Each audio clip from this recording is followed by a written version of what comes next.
Alright people, welcome back to the channel. Today we are breaking down what really went on in Parliament. Because this one is not noise. This is about power, procedure, and who controls question time. One MP you will clearly recognize here is Angela Brown-Burke. And the debate gets very heated over whether MPs are being blocked from tabling questions. Let's get into it, because this affects transparency in Jamaica.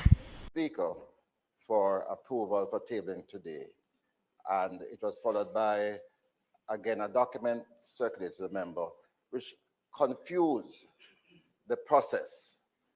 And I'm really hoping that we can clarify this finally. And also to be able to get a clear timeline as to when, what time during Monday, the questions must be submitted for them to be properly vetted for tabling today. Because I think it's unfair that the member having submitted the questions for vetting yesterday, the approval has not come as yet.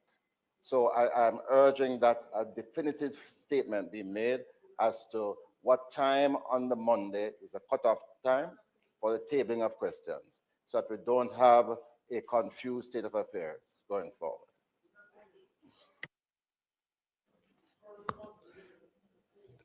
I think on this matter, the Speaker has issued clear directions in relation to the questions to be submitted. I think my recollection is within at least 24 hours before one intends to table them. But this is a process. Once the questions are tabled, then the questions, in accordance with the standing order, have to be vetted, looked at, examined by the Speaker to ensure that they are in accordance with said standing orders. We would have gone through this process already. This letter, my understanding, with the questions would have come in yesterday, and the Speaker at the time has not gotten the chance as yet to look at it, and as such, the questions are not now here with us. As we can all appreciate, the Speaker is not in the House at this time, and as such, as such, based on the time when the questions arrived, and the Speaker not being able to peruse the questions at that time, the questions are not yet before us. I'm very certain that as soon as the Speaker can peruse the questions, once the questions are in keeping with the standing orders, then the questions will be so tabled at the next appropriate time.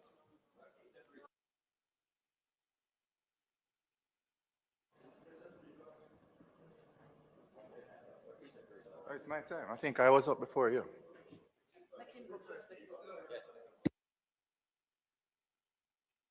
The member was before you.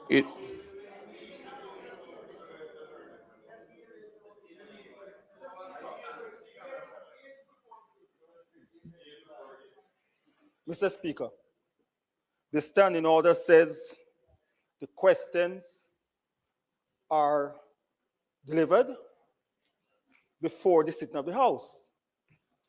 The decision was that at least 24 hours before. If a member submits his or her question 24 hours before, it's no business of the member whether the Speaker look at it or not. It's supposed to be with it before the sitting. It can be 10 minutes before. It can be 10 minutes before.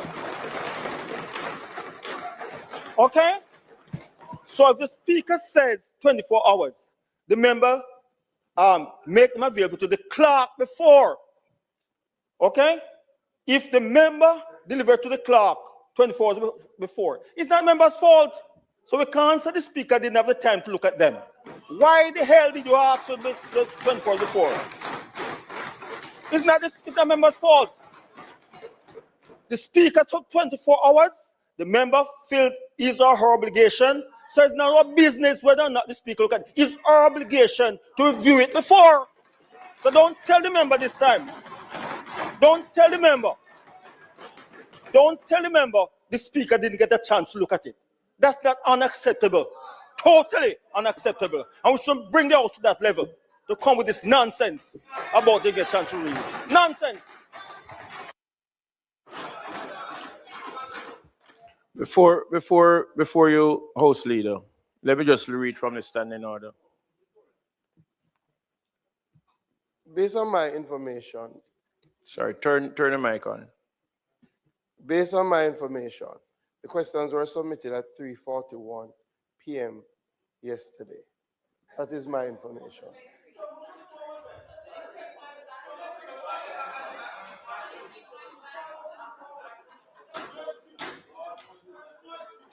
Members,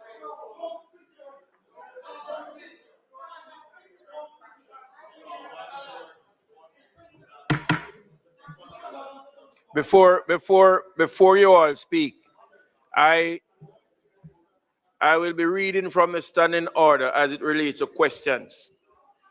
Section 14, nature of question, subsection 2. Notice of a question may be handed by a member to the clerk during the period known as question time. Every such notice shall be signed by the member giving it. A member who desires an oral answer to a question shall mark his notice with an asterisk, and a question not so marked shall require a written answer, which, when received, shall be circulated with the minutes of the proceedings of the House.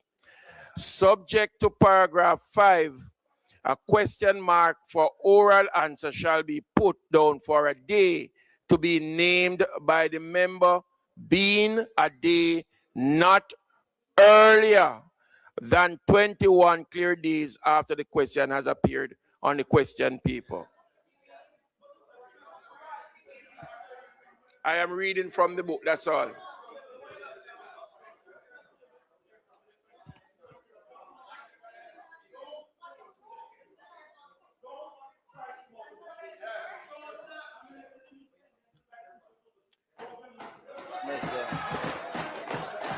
Yeah?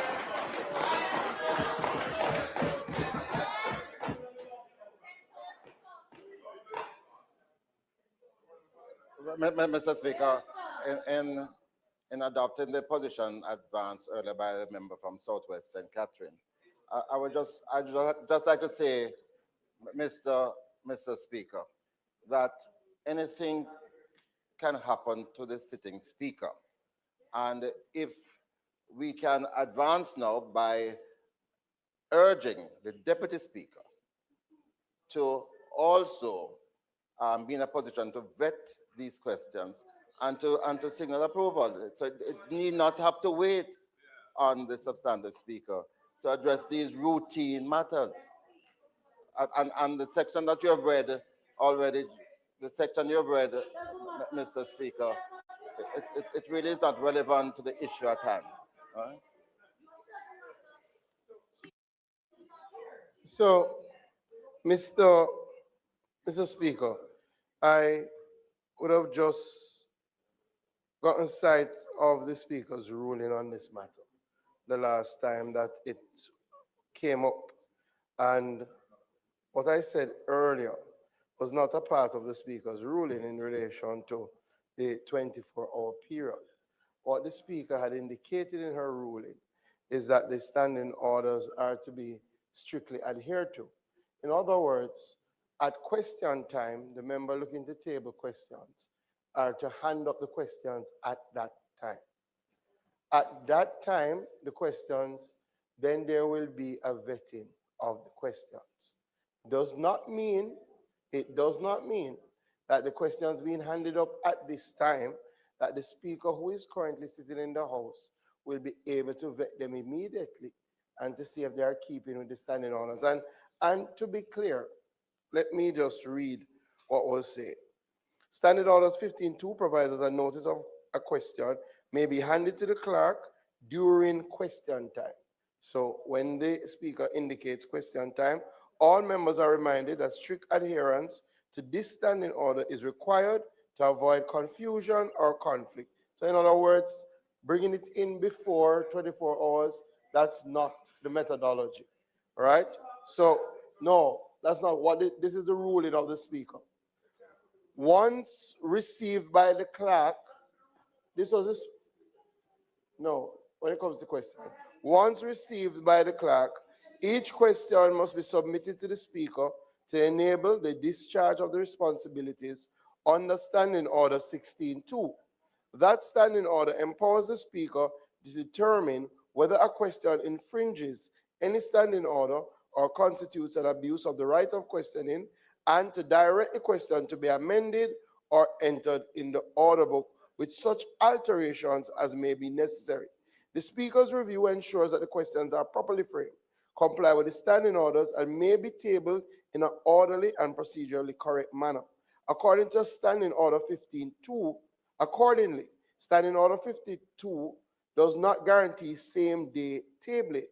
Effective immediately, questions submitted during question time under Standing Order 15.2 will be received and reviewed by the speaker.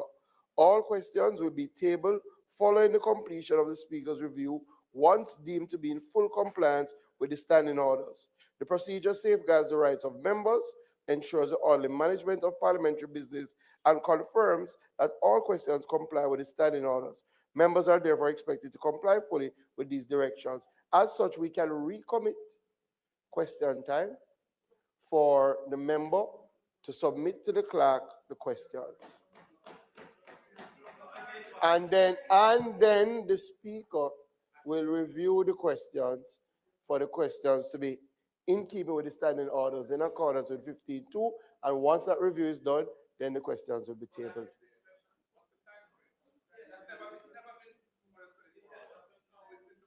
Well, let us, you have a right to table in accordance with the standing orders. So let us proceed with that standing order. Yes. That is the speaker's ruling, is it? No, that's the note. Just to be clear, members, I would have said earlier, and that was incorrect. What the speaker has indicated is what I just read. That was her ruling that in keeping with the standing orders, during question time, the questions are to be tabled and then they'll be reviewed by the speaker to ensure that they're in keeping with the standing orders. It's very clear. It was sent to all members.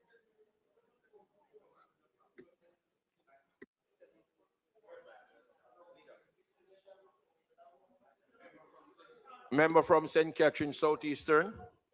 Thank you, Mr. Speaker.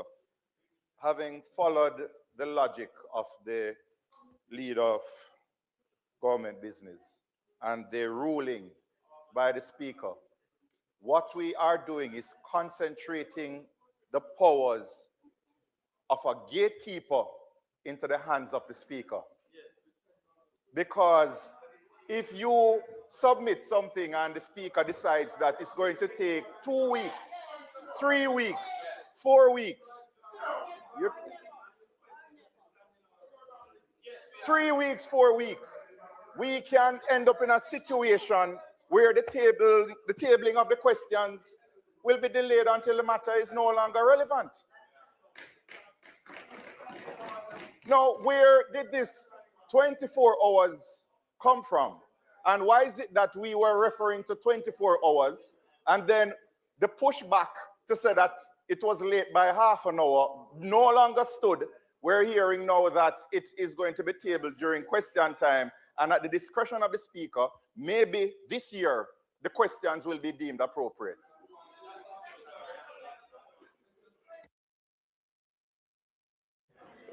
Member, the ruling from the Speaker was from last December. So pay attention to that. It was from last December. So it's not just now. It has been here for at least a month or so.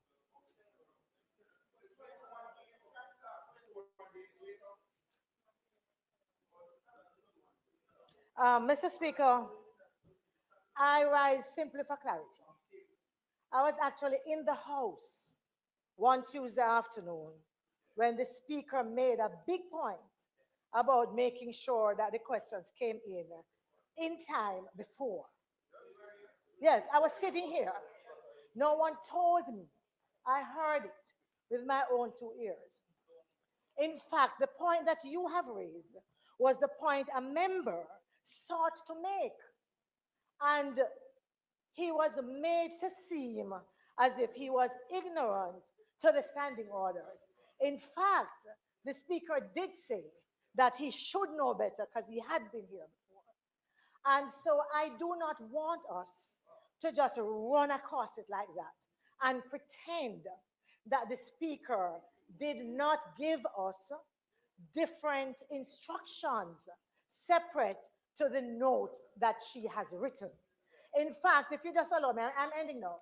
In fact, the problem has been that in trying to keep order, sometimes the speaker goes beyond, yes, what she is supposed to. And I think that just a little discretion and treating us as adults to listen to the points that we are making in that conversation could assist.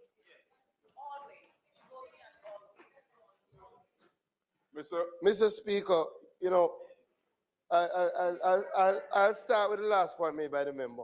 One of the challenges that we've had in this House is probably that point about discretion. What the Speaker has consistently tried to do is to keep us in line with the standing orders. It doesn't have to do with treating anybody like children, but we are a parliament of rules, and the rules are contained in the standing orders. And if as adults we do not like the rules, if as adults we do not like the rules, we do not chastise the person who is keeping the rules. We use the processes to amend the rules. So it is very important that we do not misrepresent the approach of the speaker. And the beauty with this speaker, other than indicating her view, is that the speaker reduces to writing in very clear terms her position and ruling on matters. And what she does is to consult and then to issue a ruling. So on the 2nd day of December, 2025, on the Speaker's ruling on the House of Parliament documentation, the Speaker has a very clear ruling. So I ask all the members to familiarize themselves with the ruling. Secondly, to the member from St. Catherine, the standing orders does make the Speaker the gatekeeper. It is very clear. Standing Order 16 says, the 16.1 says, the right to ask a question shall be subject to the following general rules, as to the interpretation of which the Speaker shall be the sole judge.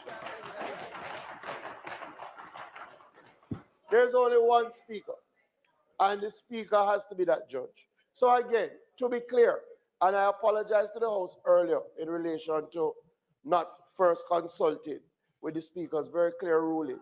To be clear, when the House reaches the agenda item, question time, the member who is desirous of asking questions are to submit their questions to the clerk.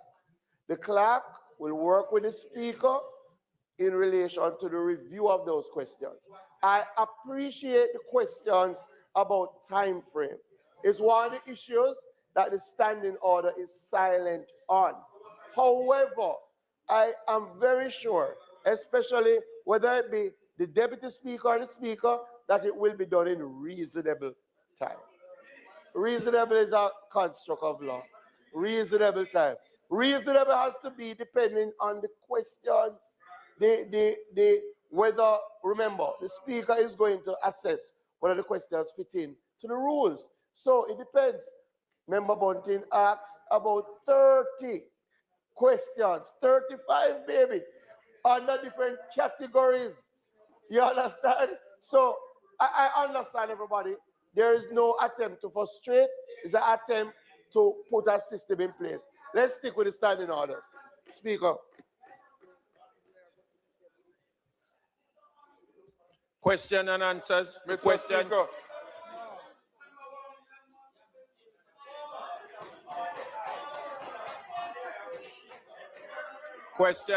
Questions and answer to questions. Mr. Speaker, I had indicated long ago on the mic, my mic has been on. That's why I'm catching his eye now. A mic has been on before the leader spoke. Member from St. Catherine Southern, go ahead. First, I want the removal of the member from Western Kingston.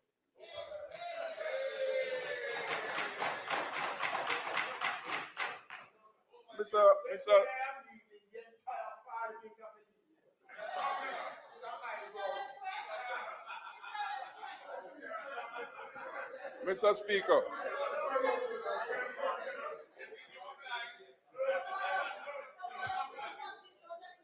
Mr. Speaker. So here is the issue in simple terms. MPs submit questions to be asked in Parliament.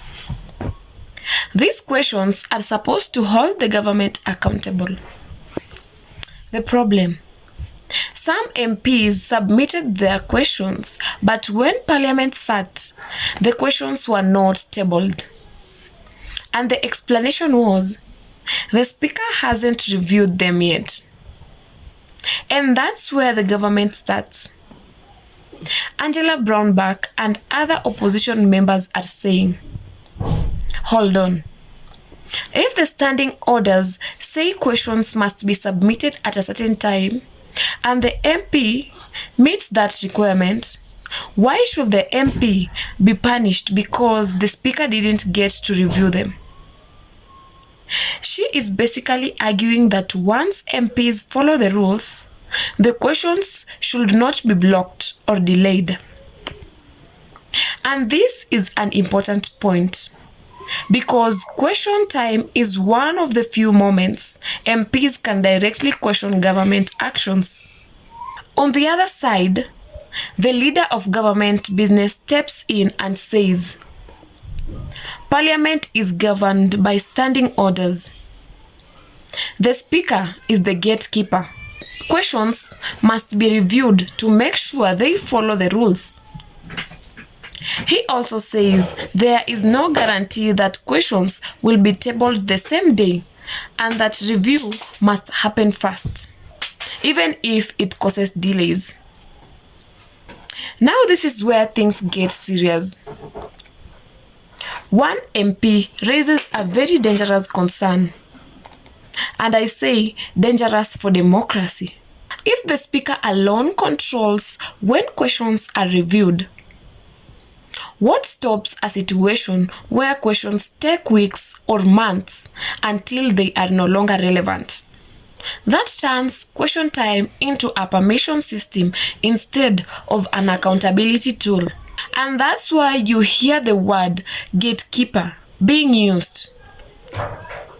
This isn't about ego. This isn't about PNP and GLP. This is about whether Parliament works for the people. If MPs can't get questions through them, then scandals go unchecked, delays become tactics, accountability weakens.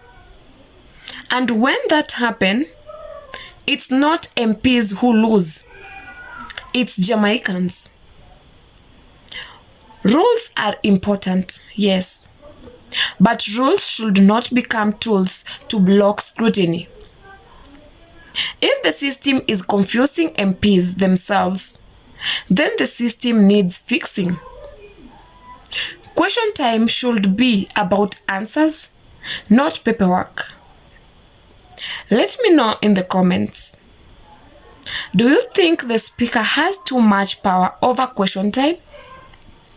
Or do you think strict rules are necessary to keep order? If you found this breakdown helpful, like the video, subscribe and share it. Because Parliament only works when the people are paying attention.